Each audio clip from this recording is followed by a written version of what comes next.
दोस्तों सबसे बड़ा सवाल है वोडाफोन आइडिया को लेकर कि क्या सरकार वोडाफोन आइडिया लिमिटेड की हेल्प करेगी, मदद करेगी। इस वीडियो में जानेंगे। अब देखिए, मदद किस तरीके से सरकार कर सकती है।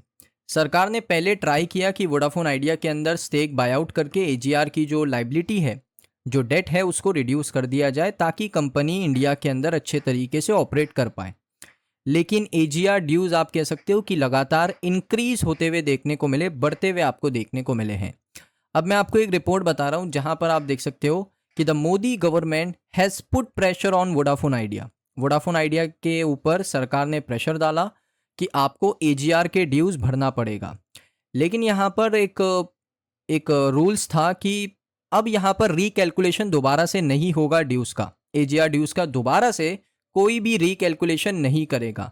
लेकिन ये रूल्स को फॉलो नहीं किया गया और इसी साल 2025 में रिकैलकुलेशन किया गया एजीआर का, जिसमें वोडाफोन आइडिया से कहा गया कि आपको एडिशनल एजीआर भरना पड़ेगा, पे करना पड़ेगा। उसके बाद ये डबल बर्डन हो गया वोडाफोन आइडिया के ऊपर और गवर्नमेंट ने यहाँ पर पिछली बार भी हेल्प किया था वोडाफोन आइडिया की कि एक रिलीफ पैकेज अनाउंस किया था सितंबर 2021 में। उसके बाद यहाँ पर वोडाफोन आइडिया के अंदर सरकार ने क्या किया, स्टेक ले लिया। 49% के स्टेक सरकार ने ले लिए। उसके अलावा अगर आप देखोगे, जो सरकार की मदद है in terms of getting more stake, वो तो आउट ऑफ पिक्चर हो चुकी है, क्योंकि हमारे जो टेलीकॉम मिनिस्टर है उन्होंने अनाउंस कर दिया है कि वो यहाँ पर वोडाफोन आइडिया के अंदर कोई भी स्टेक बायआउट नहीं करने वाले। यानी 49% के स्टेक है तो वही रहेंगे, कोई भी एडिशनल स्टेक बाय नहीं करेगा सरकार, एजीआर से उसको रिप्लेस नहीं करने वाला। ये दोस्तों एक पिक्चर से बाहर हो चुकी है चीज़। अब यहाँ पर मोदी गवर्नमेंट का स्टांस क्या है वो समझते हैं। सो यहाँ पर आप एक और चीज़ देखोगे, सरकार पुश कर रहा है बीएसएनएल को, जो कि एक सरकारी कंपनी है, कि आप हाई स्पीड नेटवर्क सर्विसेज पूरे देश भर में लॉन्च करो। और वोडाफोन आइडिया भी सरकार के लिए काफ़ी इंपॉर्टेंट कंपनी है क्योंकि 49% के स्टेक उनके पास हैं। सो अब यहाँ पर गवर्नमेंट क्या हेल्प कर सकती है। देखिए, हेल्प करने की बात है तो यहाँ पर जो सबसे मेन पॉइंट क्या है वोडाफोन आइडिया के अंदर, कि एजीआर में रिलीफ मिले। अब मुझे नहीं लगता, ये मेरा पर्सनल ओपिनियन है, गलत भी हो सकता है, सही भी हो सकता है, कुछ कह नहीं सकते। मुझे नहीं लगता कि एजीआर के अंदर कोई रिलीफ मिलने वाला है वोडाफोन आइडिया को। रिलीफ कहाँ पर मिल सकता है वो सुनिए। रिलीफ मिल सकता है एजीआर के ऊपर जो इंटरेस्ट लगा है उसके ऊपर रिलीफ मिल सकता है। उसके अलावा जो पेनल्टीज लगी है वोडाफोन आइडिया के ऊपर, जो पेनल्टीज लगी है एजीआर ना पे करने की वजह से टाइम पे, वो पेनल्टीज के ऊपर रिलीफ मिल सकता है। और जो पेनल्टीज के ऊपर इंटरेस्ट लगा है उसके ऊपर यहाँ पर रिलीफ मिल सकता है वोडाफोन आइडिया लिमिटेड को।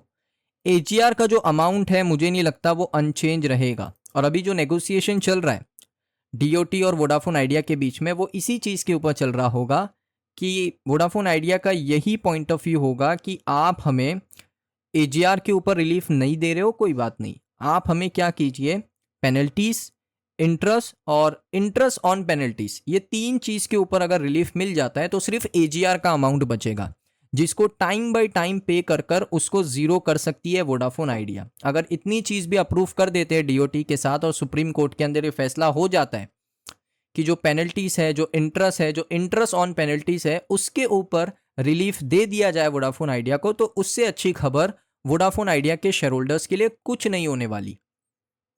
सो यहाँ पर ये चीज़ सोचना कि एजीआर माफ़ हो जाएगा, ये नेक्स्ट टू इम्पॉसिबल लगता है मेरे मुताबिक। ये मेरा पॉइंट ऑफ व्यू है, इसमें मैं गलत भी हो सकता हूँ, सही भी हो सकता हूँ। आपकी क्या राय है कमेंट सेक्शन में बताइए। क्या एजीआर के ऊपर रिलीफ मिलेगा? मुझे तो नहीं लगता। हाँ, पेनल्टीज़ के ऊपर, इंटरेस्ट के ऊपर, इंटरेस्ट ऑन पेनल्टीज़ के ऊपर इसमें मिल सकता है।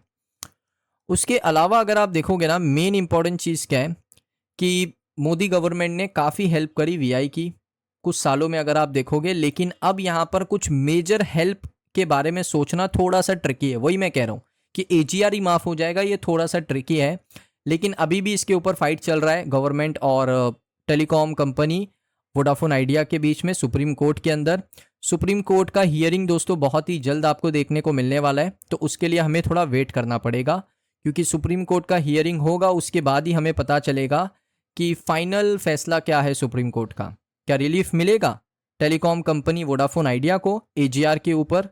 और एजीआर के ऊपर तो रिलीफ मुश्किल लग रहा है, लेकिन पेनल्टीज़ के ऊपर, इंटरेस्ट के ऊपर, इंटरेस्ट ऑन पेनल्टीज के ऊपर रिलीफ मिलेगा, वो भी हमें सुप्रीम कोर्ट की हियरिंग के बाद ही पता चलेगा।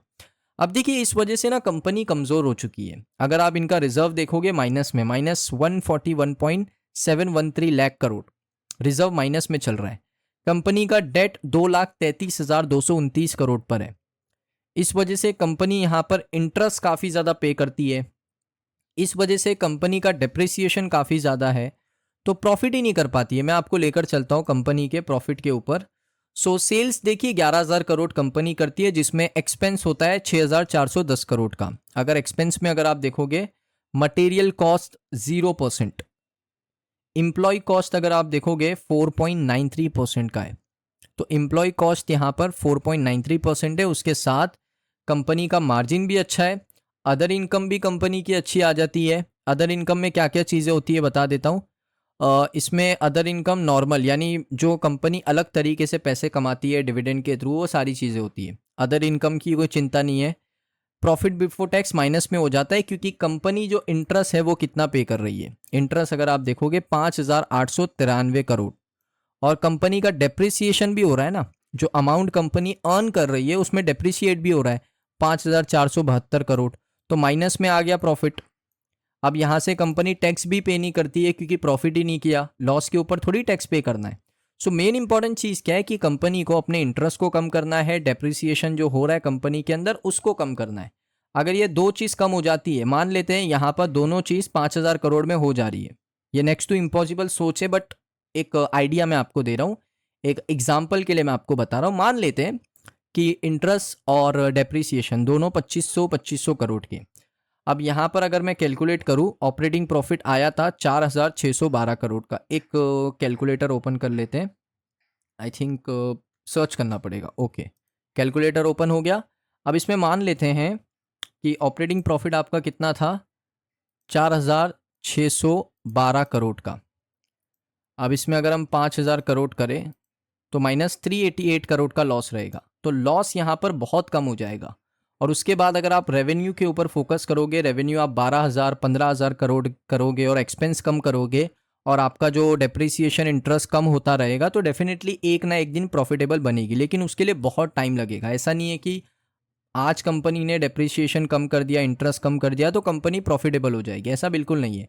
कंपनी को रेवेन्यू को भी बढ़ाना पड़ेगा, कंपनी को डेप्रिसिएट और इंटरेस्ट को भी कम करना पड़ेगा, और कंपनी को अपने एक्सपेंस को भी कंट्रोल करना पड़ेगा, तब जाके ये कंपनी प्रॉफिटेबल बनेगी, जो कि अभी देख के तो यही लग रहा है कि नेक्स्ट टू इम्पॉसिबल है। टाइम लगेगा, उसके लिए बहुत समय चाहिए। सबसे पहले ये एजीआर की प्रॉब्लम को रिजॉल्व करना पड़ेगा, जल्द से जल्द जो भी एजीआर है उसको पे करके उसको ख़त्म करना पड़ेगा। उसके बाद ही यहाँ पर कुछ चीज़ें इंप्रूव हो सकती है। सो आपकी क्या राय है वोडाफोन आइडिया की शेयर के ऊपर, कमेंट सेक्शन में बताइए। आप अपना पर्सपेक्टिव, अपना पॉइंट ऑफ व्यू शेयर कीजिए लोगों के साथ, बहुत ही कीमती है वो चीज़। सो दोस्तों इस वीडियो को यहीं पर वाइंड अप करता हूँ। अगर आपको वीडियो अच्छा लगा, वीडियो को लाइक कीजिए। मिलता हूँ नेक्स्ट वीडियो के अंदर।